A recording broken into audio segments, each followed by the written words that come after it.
Hi. Today we will learn different uses of have verb. Okay, and how do the have verb make meaning in different sentences differently. Okay, দেখো আমরা have ভার্বটা এক একটা সেন্টেন্সে কিভাবে এক এক রকম মিনিং তৈরি করছে সেটা আমরা আজকে শিখব। এটা দেখো, I have a remote controlling car. এখানে হ্যাভ এটা মানে কি বোঝাচ্ছে? এটা মানে বোঝাচ্ছে পজেশন। ওকে,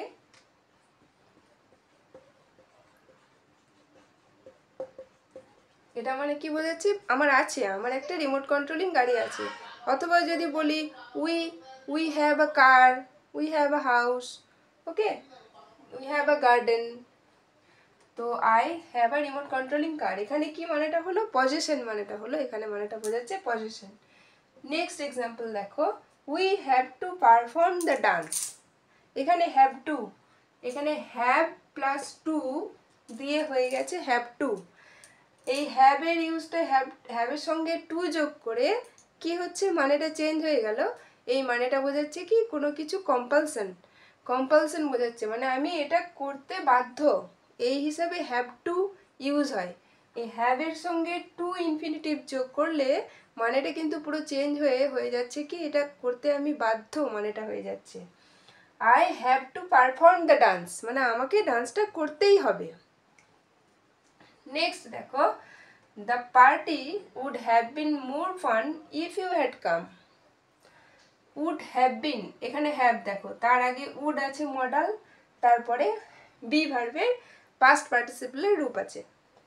এখানে would plus have plus been, তিনটে মানে নিয়ে এখানে কি হয়েছে যে the party would have been more fun, মানে পার্টিটা আরও বেশি মজাদার হতে পারতো ইফ ইউ হ্যাড কাম, যদি তুমি আসতে তাহলে পার্টিটা আরও বেশি মজাদার হতে পারতো। মানে কি এটা একটা পসিবিলিটি বোঝাচ্ছে। তাহলে হ্যাভের আগে উড আর পরে বি ভার্বের পাস্ট পার্টিসিপলের রূপ।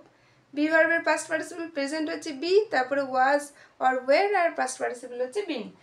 এই তিনটে যোগ করলে তাহলে মাঝে আমরা হ্যাভটাও পাচ্ছি, কিন্তু মিনিংটা চেঞ্জ হয়ে যাচ্ছে। এখানে এই তিনটে মিলে মানেটা কি হচ্ছে, কোনো কিছু পসিবিলিটি বোঝাচ্ছে।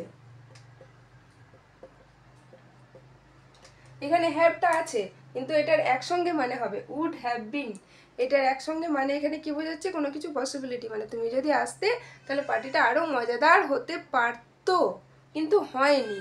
পসিবিলিটি মানে এটা হতে পারতো, হয়নি, সেক্ষেত্রে হ্যাভটা কিন্তু আছে বা এসব কিছু মানে হলো না, পসিবিলিটি মানে হলো। তারপরটা দেখো, let's have dinner together.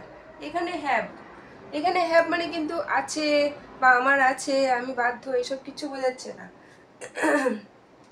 Let's have dinner together মানে let's come we will eat dinner together. এটা হ্যাভটা মানে কি, এখানে হ্যাভটা মানে ইট বোঝাচ্ছে। লেটস ইট ডিনার টুগেদার মানে আমরা এসো, আমরা একসঙ্গে ডিনার খাবো। তাহলে এই হ্যাভটা হচ্ছে এখানে ইট বোঝাচ্ছে। এবার দেখো তারপরেরটা, I have my hairstyle for the upcoming marriage. I have my hairstyle, আমাকে আমার হেয়ার স্টাইলটা করেছিলাম আমার আপকামিং ম্যারেজের জন্য। এখানে যে হ্যাভটা হয়েছে, এটা হ্যাভটা এখানে পজিটিভ ভার্ব হিসেবে ইউজ হয়েছে। এখানে কিন্তু আছে বা পজিশন এসব কিছু মানে হলো না। এখানে কি I have my hairstyle, মানে আমি হেয়ার স্টাইলটা করেছিলাম হয়ে গেল, মানেটা আমার আছে, থাকবে, ছিল, এরকম কিছু হলো না। ফর দ্য আপকামিং ম্যারেজ, আসন্ন বিয়ের জন্য আমি হেয়ার স্টাইলটা করেছিলাম। তাহলে এখানে কি হলো, এখানে হ্যাভটা পজিটিভ ভার্বের কাজ করলো, যেখানে কি আমি হেয়ার স্টাইলটা করেছিলাম মানেটা হলো। আর তাহলে আমরা পাঁচটা ব্যবহার শিখলাম হ্যাভের। তাহলে হ্যাভ মানেই যে একদম শিওর সার্টেন আছে সেটা কিন্তু না, যেভাবে সেন্টেন্সে ইউজ হবে মিনিংটা অ্যাকর্ডিংলি চেঞ্জ হবে। এখানে যেমন পজিশন বোঝালো, নেক্সট হ্যাভ টু, এটা কি একটা কম্পালশন বোঝাচ্ছে। তারপরে উড হ্যাভ বিন, হ্যাভের আগে উড, পরে বিন পসিবিলিটি, তারপর কি হ্যাভের মানে ইট হয়ে গেল লেটস হ্যাভ, তারপর কি পজিটিভ ভার্বের কাজ করছে।